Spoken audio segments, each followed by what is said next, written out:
Olá pessoal, sejam bem-vindos ao curso do Zero à Psicogeriatria.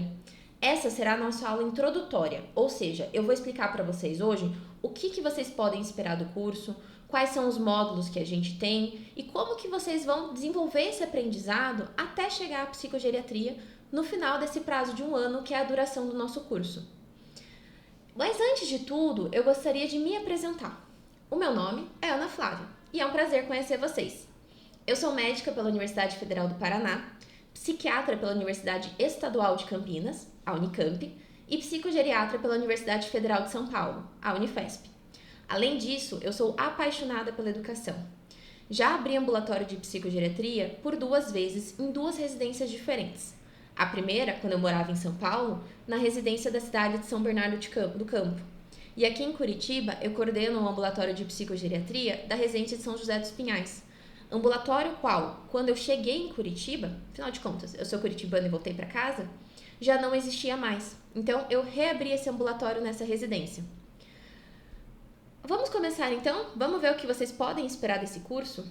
Esse curso, ele é o meu sonho de como formar um bom psicogeriatra.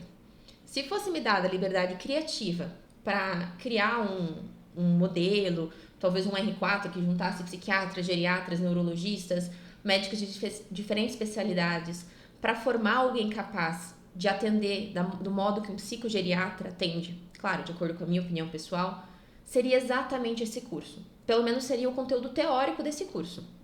Deixa eu apresentar para vocês primeiro. Esses são os nossos 5 módulos: psicopatologia, avaliação cognitiva, transtornos mentais e os tópicos em cognição e tópicos em psicofarmacologia. Então, são mais de 130 aulas e todas essas aulas são de 20 a 30 minutos, um tempo que combina com a nossa vida corrida. São aulas originais, todas feitas por mim, e todas elas têm um conteúdo atualizado até as evidências científicas mais recentes de 2024 e 2025. A duração do curso é de 1 ano. O primeiro módulo, que é o módulo de psicopatologia, ele já começa todo disponível na plataforma, exceto as aulas bônus. Existem aulas que são aulas que não estão no cronograma fixo do curso, não são aulas que são do programa didático, mas que elas entram de uma forma extra para trazer um conhecimento a mais para vocês. No caso do módulo de psicopatologia, já temos uma aula bônus prevista, que é uma aula de anamnese, de como avaliar queixas de sono na população idosa, que já está programada para entrar no dia 19/5. Para mim, esse curso de psicopatologia, ele é o curso mais importante. Por que eu digo isso? Conforme eu fui acompanhando, os colegas, principalmente os que não eram psiquiatras, geriatras, neurologistas, ou até mesmo os próprios residentes que não estavam formados ainda, muitas vezes eu percebia que o erro não estava nas partes mais difíceis. Não era difícil, por exemplo, compreender o conteúdo teórico do Alzheimer. Mas muitas vezes o erro no manejo do caso era numa coisa muito mais simples, que era a psicopatologia. Era você reconhecer e dizer que aquele fenômeno era, por exemplo, um sintoma ansioso, um sintoma depressivo, se era uma psicose, se não era uma psicose. Então era um erro mais fundamental, era um erro de conceito.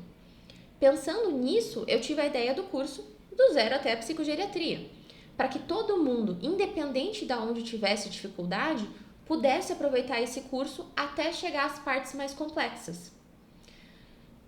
Eu recomendaria fortemente, se você não é psiquiatra, se você não é psicólogo, se você não teve uma formação muito boa em psicopatologia na tua formação, que você comece por esse módulo, que você assista todas as aulas e só então você passe para o módulo de transtorno mental e transtorno de cognição. Isso porque vai ajudar muito vocês na hora de desenvolver esse raciocínio diagnóstico tomando esse caminho. Pelo menos é a minha sugestão. O nosso próximo módulo, que é o módulo de avaliação cognitiva, ele é um módulo que ele vai falar sobre essas diferentes funções que são avaliações de funções cognitivas.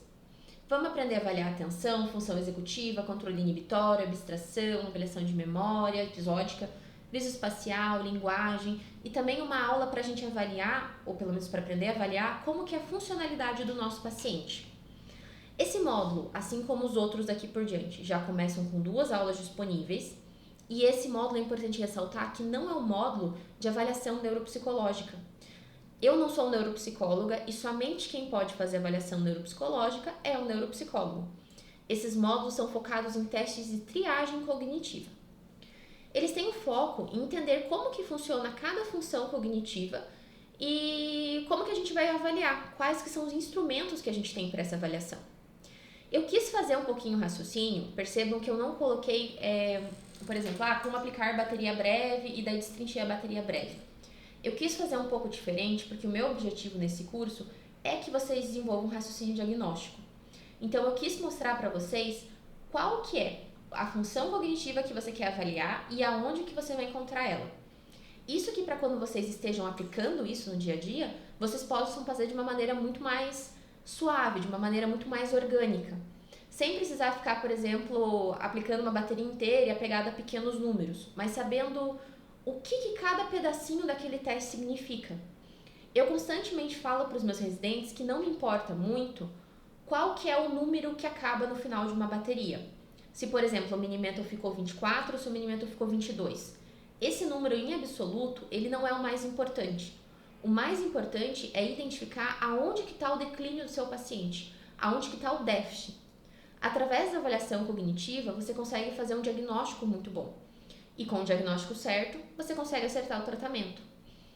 Mas eu também não deixei de fora e coloquei algumas aulas bônus das baterias mais frequentes. Então vamos falar sobre Minimental, MoCA, bateria breve, bateria de avaliação de funções frontais. A gente também vai incluir aqui. Mas na primeira parte eu quero organizar vocês para que vocês aprendam como que funciona cada função cognitiva. E mais tarde, talvez vocês nem precisem saber ficar contando os pontinhos de cada uma das testagens. Vocês simplesmente façam os testes e saibam o que vocês precisam saber. Consigam tirar a informação que vocês precisam. O nosso próximo módulo, que é o módulo em transtornos mentais, ele é um módulo que vai abordar aulas sobre as grandes síndromes psiquiátricas. O foco vai ser na particularidade do idoso. Então, a gente vai falar sobre o que são os sintomas de cada síndrome, quais são os critérios diagnósticos e depois como que isso muda no idoso. Porque muito frequentemente, um quadro que apresenta mais comum no idoso pode ser muito diferente do quadro mais comum da pessoa mais jovem. E se a gente não se atentar às particularidades, a gente acaba errando o diagnóstico também. É muito importante também salientar que sempre aqui, esse vai ser o módulo que eu mais vou falar em raciocínio diagnóstico. Tanto que ele é um módulo que eu vou puxar muito mais para o modelo de discussão por caso clínico. Porque é isso que eu quero de vocês nesse curso. Os módulos em cognição, que são os tópicos em cognição, eles também são aulas sobre transtornos cognitivos. Eles têm o foco no raciocínio clínico, mas aqui também eu já vou puxar para vocês como fazer o manejo dos sintomas neuropsiquiátricos. Então, ao mesmo tempo que a gente vai desvendando e realizando diagnósticos, a gente já vai vendo como que a gente vai resolvendo as principais demandas que vão aparecendo dos pacientes. Haverá também outras aulas sobre outros tópicos que são relacionados. Vamos ter aula de delírio, aula de parkinsonismos. A gente vai ter outros conteúdos dentro desse módulo que não se encaixam bem na descrição de aula sobre demência, por assim se dizer. Por último, que é o nosso módulo 5 aqui, tópicos em psicofarmacologia, nós também vamos falar de um tópico que é dividido em 3 partes. É o maior módulo do nosso curso, então tem muita aula em psicofarmacologia. E o objetivo meu aqui não é que a gente fique estudando fisiologia, não é simplesmente que eu fique discutindo com vocês informações que vocês conseguem encontrar no estudo, nos livros. Tenho certeza que se vocês lerem o livro do Stahl, talvez vocês saibam coisas muito mais do que eu sei, possivelmente, eu não sei tudo que está lá. Mas o nosso objetivo aqui é que vocês saibam na prática de qual medicação que vocês vão escolher e o que vocês podem esperar dessa medicação, tanto em efeitos que vão te ajudar, quanto em efeitos que potencialmente podem causar prejuízo para o seu paciente e como é que você vai medir e manejar as coisas que forem surgindo com o seu tratamento. Então, esses 3 pedacinhos, esses 3 submódulos, essas 3 partes são conhecer os psicotrópicos. As 2 primeiras aulas já disponíveis são sobre psicotrópicos, são sobre inibidores de acetilcolinesterase e mimantina e sobre os anticorpos monoclonais que são usados no Alzheimer. Então, as primeiras 2 aulas já são as apresentações dos medicamentos que nós usamos no DA, na demência de Alzheimer. A segunda parte, que vai vir posterior, é a prescrição em psicogeriatria. que aí é o raciocínio do prescritor, né? O que você vai pensar para escolher cada uma dessas medicações que você conheceu um pouco antes, em cada situação, em cada paciente, cada perfil de transtorno que aparecer na sua frente. E por último, a gente vai falar dos efeitos colaterais e o manejo, tanto em como usar efeitos colaterais a seu favor, quanto no que fazer quando eles aparecem e eles não estão sendo benéficos, estão causando problemas para o seu paciente. Por último, eu gostaria de lembrar vocês que nós temos um certificado. Afinal de contas, esse é um curso livre de aprimoramento profissional. Não somos uma pós-graduação. E mesmo se nós fôssemos, nenhum curso, nenhuma pós-graduação te dá o título de psicogeriatra. Então é importante deixar claro que depois que você acabar esse curso, você não vai ser um psicogeriatra. Você vai ter conhecimentos o bastante para atuar no manejo do paciente idoso com sintomas neuropsiquiátricos e com demência. Mas para ter o título de psicogeriatra, só fazendo residência ou fazendo a prova de título da Associação Brasileira de Psiquiatria. E daí, para isso, você precisaria ser psiquiatra. Você precisa ter esse pré-requisito. Se você for psiquiatra e você tiver com a oportunidade de vida de fazer um R4, olha, eu posso dizer que foi o ano mais divertido na minha vida esse R4 de psicogeriatria. Eu recomendo fortemente, e também não é puxando sardinha pro meu lado, mas recomendo fortemente a Unifesp, porque o pessoal lá é bom, viu? Mas enfim, eu como curso, mesmo se eu fosse uma pós-graduação também não conseguiria, eu não consigo te dar esse título no final do curso. É só caso você vá fazer realmente a prova depois. E esse certificado, ele vai ser fornecido para todo mundo que completar o curso, e a nossa exigência para isso é completar pelo menos 70% da carga horária até o dia 1º de julho de 2025. As inscrições dessa primeira turma, elas vão até o final de junho. Então essa que é a justificativa. O curso dura 1 ano a partir do momento que fecha as inscrições. Mas como vocês sabem, que vocês já estão aqui, a partir do momento que vocês fizeram a inscrição e terminaram o cadastro de vocês já têm acesso ao curso. Então vocês vão ter ali, para quem se cadastrar antes, começar agora no comecinho de maio, ou até vai ter um pouco mais de 1 ano para aproveitar o nosso material aí. Por fim, pessoal, eu queria convidar vocês a já começar. Se eu puder convidar vocês a começar já pelo módulo de psicopatologia, eu recomendo fortemente.